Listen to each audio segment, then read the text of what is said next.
And I just want you to imagine, because we read the Bible and we forget that these are actual people who had feelings, who are whole, people, not, the one-dimensional person you read about in the book, but like a whole person with feelings and emotions and all the things.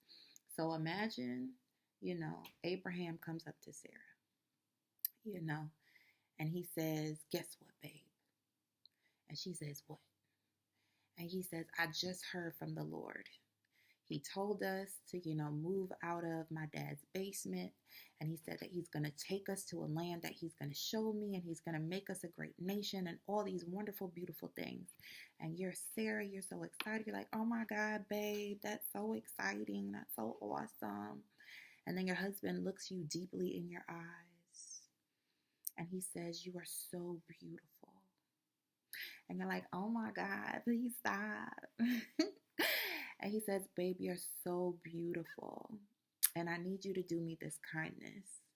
When we travel out of my father's house, and if anyone ever asks you if you're my wife, I need you to tell them that you're my sister." And you squint your eyes and you're like, "That's a very weird request, but that'll probably never happen." "Okay, no problem, babe." And it does happen. Like somebody asks, you guys travel into Egypt, because I believe it was Egypt they traveled into first. Yes. In Genesis 12:10, it talks about them going into Egypt. And Pharaoh does ask if Sarah is his sister. And Abraham confirms that Sarah is his sister, not his wife. So he disowns her. And then Pharaoh says, "Oh, bet she looked good, and I would like to have her."